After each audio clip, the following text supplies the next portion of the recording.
Hola y bienvenidos a este análisis a fondo. Hoy nos sumergimos en un material que, la verdad, parece sacado de la ciencia ficción, pero es física teórica de vanguardia. Tenemos delante un artículo de Felipe Muro y João Rodríguez que se adentra en uno de los mayores misterios del universo. ¿Cómo podemos poner a prueba la teoría de cuerdas? Pues resulta que la respuesta podría estar en el sonido de los agujeros negros. No un sonido literal, claro, sino las ondas gravitacionales que emiten. El artículo propone que, si escuchamos con la suficiente atención, podríamos encontrar la huella dactilar de la teoría de cuerdas en las vibraciones de un agujero negro recién perturbado. Me parece una idea alucinante, de verdad. Es como una especie de investigación forense cósmica. El sospechoso es la teoría de cuerdas, una teoría elegantísima, pero sin una sola prueba experimental. El escenario del crimen son los agujeros negros, y la prueba clave, esa huella dactilar, son los llamados modos cuasi normales. Así que, para empezar, ¿qué es exactamente lo que estamos intentando escuchar? ¿Qué es un modo cuasi normal? A ver, la mejor forma de visualizarlo es con una campana. Si golpeas una campana, vibra y emite un sonido, ¿verdad? Ese sonido no es un tono único y puro. Es una combinación de una nota fundamental y varios sobretonos. Esos son sus modos normales de vibración. Definen el sonido característico de esa campana. De acuerdo, cada campana tiene su propio acorde característico. Entendido. Exacto. Ahora, imagina un agujero negro. Cuando algo cae dentro o dos de ellos chocan, el nuevo agujero negro resultante queda vibrando, como la campana. Pero hay una diferencia crucial. La campana está en una habitación, el sonido se expande, pero la campana en sí es un sistema más o menos cerrado. Un agujero negro es un sistema abierto, por definición. Claro, es un agujero en el espacio-tiempo.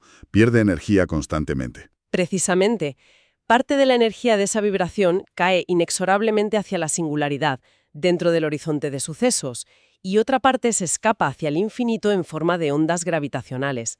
Como está perdiendo energía constantemente, las vibraciones se apagan muy, muy rápido. Por eso no son modos normales, son cuasi normales. Son como las notas de una campana que se amortiguan casi al instante. Justo. Y lo más importante, esas notas, su frecuencia y su amortiguación, no dependen de qué golpeo el agujero negro. Solo dependen de la masa, la carga y el giro del propio agujero negro.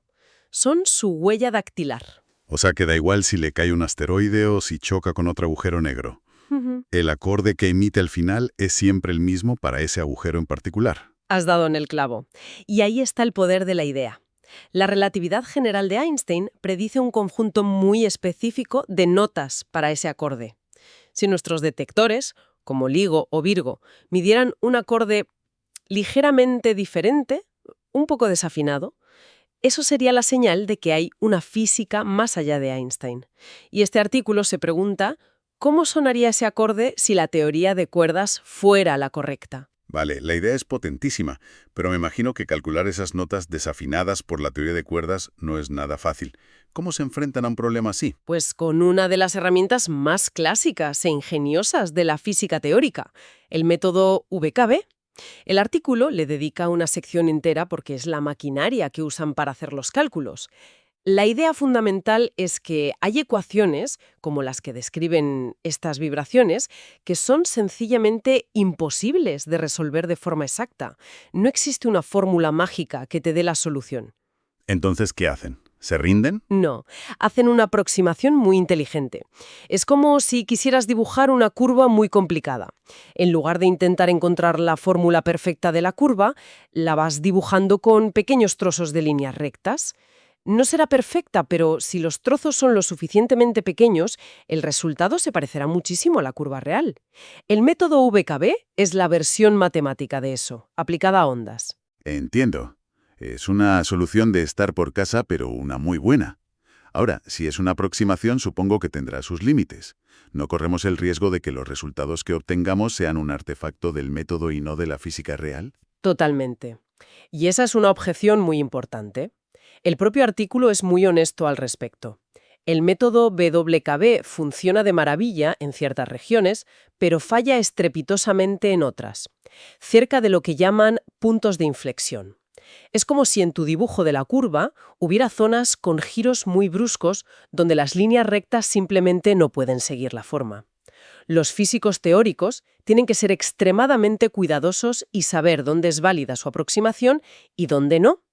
Es un arte tanto como una ciencia. O sea que no es solo aplicar una fórmula, es saber cómo y cuándo aplicarla. Etapas del físico teórico para enfrentarse a problemas irresolubles.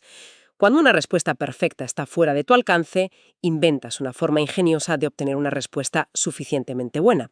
Y el método WKB es una de las más potentes. De acuerdo. Entonces ya tenemos el concepto, la canción del agujero negro y la herramienta para descifrarla, aunque sea una aproximación. Llegamos al plato fuerte.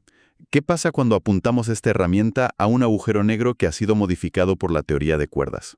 Aquí es donde la cosa se pone exótica.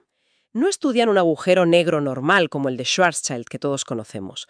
Utilizan una solución específica llamada Kallan-Myers-Perry, que es, por así decirlo, un agujero negro peludo. Peludo. ¿Qué significa eso? Es una forma de hablar.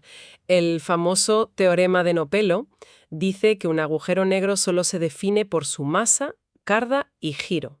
No tiene más características, no tiene pelo. Pero la teoría de cuerdas predice que a escalas muy pequeñas el espacio-tiempo no es perfectamente liso. Tiene una especie de textura o granulado fundamental porque todo está hecho de cuerdas vibrantes. Estas primeras correcciones de la teoría de cuerdas le añaden a la solución del agujero negro un pequeño término extra. Es como si le saliera un poquito de pelo cuántico. Y ese pelo es lo que están intentando detectar. Exactamente. En las ecuaciones esto se representa con un parámetro al que llaman lambda, que mide la intensidad de esta corrección de cuerdas. Si la teoría de cuerdas no es correcta, ese parámetro vale 0 y tenemos el agujero negro de siempre. Si es correcta, tiene un valor diminuto, pero distinto de 0. El objetivo del artículo es calcular cómo ese pequeño lambda cambia las notas de la canción del agujero negro. Vale, ahora lo veo claro.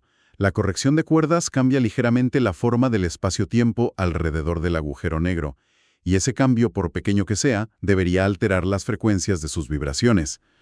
Es como si en nuestra campana le hiciéramos una abolladura minúscula. El sonido cambiaría un poco. Es la analogía perfecta. El resto del artículo es, en esencia, un cálculo increíblemente complejo para determinar con precisión cuánto cambia el sonido por culpa de esa abolladura cuántica. Y para ello aplican el método WKB que hemos discutido a este nuevo escenario. Y se centran en dos escenarios, dos tipos de notas muy particulares, ¿no? Sí, porque analizar el espectro completo es demasiado difícil. Se van a los extremos, a dos límites donde los cálculos se vuelven más manejables. El primero es el límite eikonal. Un nombre un poco intimidante. ¿Qué significa físicamente? Imagina ondas gravitacionales de muy alta frecuencia, tan alta que se comportan casi como partículas de luz, como fotones, orbitando el agujero negro muy cerca de él, en una región llamada la esfera de fotones. Son como ecos gravitacionales que giran a toda velocidad alrededor del agujero negro antes de escapar. El límite eikonal se centra en estos modos de alta frecuencia. Y calculan cómo la corrección de cuerdas afecta a la frecuencia de esas órbitas de ecos. Correcto. Y obtienen una fórmula concreta. Una predicción numérica que te dice, si mides esta frecuencia y ves que se desvía del valor de Einstein en esta cantidad exacta, esa desviación dependerá directamente de lambda, el parámetro de la teoría de cuerdas. Es una predicción falsable. Eso es fascinante. Tener un número concreto que buscar. ¿Y el segundo límite que analizan? El segundo es, si cabe, aún más abstracto y extraño. Es el límite asintótico. Se enfoca en los modos que se amortiguan de forma extremadamente rápida. Son las notas de la canción que desaparecen casi instantáneamente, las vibraciones más efímeras. Un momento. Si se apagan casi al instante, ¿qué sentido tiene calcularlas? ¿Suena a algo puramente matemático, completamente imposible de observar en la realidad? Es una pregunta muy pertinente. Desde un punto de vista puramente experimental, tienes razón, son probablemente inobservables. Pero desde el punto de vista teórico son increíblemente valiosos. Son los que nos dan información sobre la estructura matemática más profunda de la teoría. Ponen a prueba la consistencia interna del modelo. Y para calcularlos usan otra técnica matemática que parece magia, el método de la monodromía. Suena aún más complejo que el anterior. Es una idea de una belleza increíble. Imagina que tienes un mapa con un cañón muy profundo en el centro, que sería el agujero negro. El método de la monodromía es un truco que dice: si caminas en un círculo enorme, muy lejos del cañón, y luego caminas en un bucle diminuto, justo en el borde, la forma en que tu camino se tuerce y cambia en ambos paseos está fundamentalmente relacionada. Comparando esos dos caminos, puedes deducir propiedades del cañón sin haberte asomado nunca. Es una idea muy ingeniosa. Usar la geometría a gran escala para entender lo que pasa en el borde mismo del precipicio. Exacto. Y cuando aplican esta técnica, obtienen un resultado fascinante.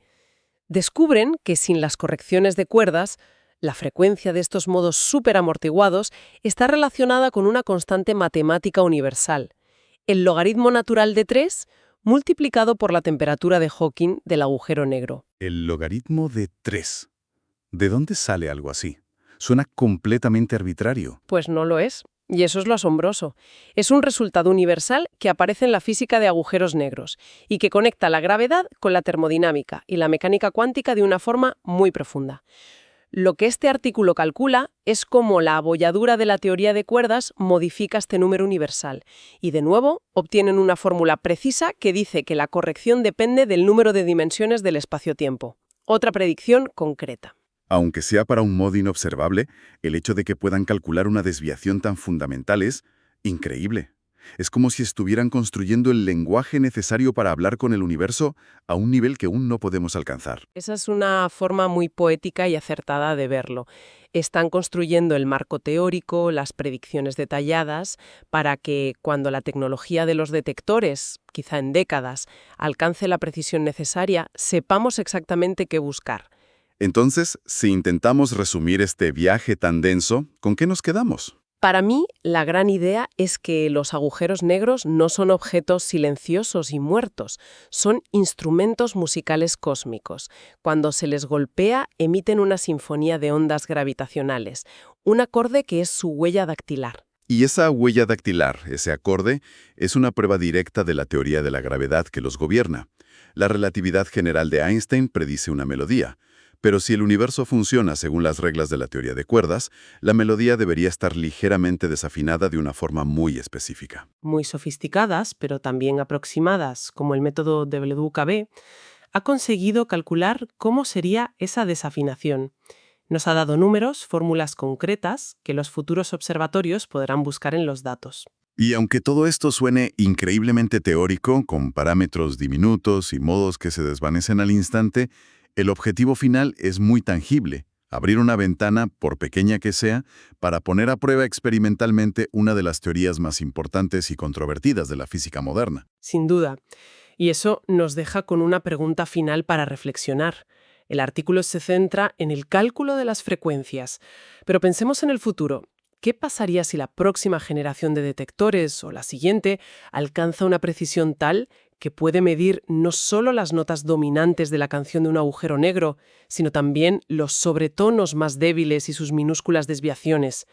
¿Qué implicaría para la física encontrar una discrepancia con la relatividad general que encaje perfectamente, como una llave en una cerradura, con estas predicciones de la teoría de cuerdas? Pues, significaría que habríamos confirmado que el universo tiene más dimensiones de las que vemos, que sus componentes más fundamentales no son partículas, sino cuerdas vibrantes. Podríamos estar al borde de demostrarlo, o por el contrario, de asestar un golpe durísimo a una de las teorías más elegantes del último siglo.